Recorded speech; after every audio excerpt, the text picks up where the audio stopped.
وتەیەکی باو هەیە کە دەڵێت پێداویستی دایکی داهێنانە کە بووەتە بنەما بۆ زۆر پێشکەوتنی گەورە کە گۆڕانکاری مەزنیان لە ژیانی ڕۆژانەی ئێمەدا دروست کردووە.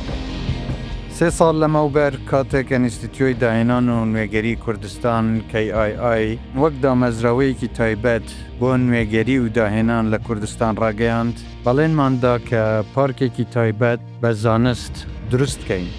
ئەمڕۆ خۆشبەختانە بەردی بناخەی و پارکەدا دەنین و ئومێدمان زۆرە ببێتە ناوەند و مەڵبەندێکی گرنگی زانستی و ئەکادمی بۆ کۆکردنەوەی داهێنەران و بەهرەمەندان و پسپۆران نەک تەنیا لە کوردستان بەڵکو لە هەموو ناوچەکەدا. ئێمە گەنجی بەهرەمەندمان زۆرە.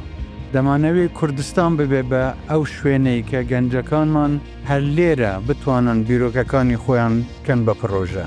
ئەمە ئەو بەڵێنەیە کە پێشتریش بە گەنجەکانمانداوە و ئێستا ئەبێتە حەقیقەت.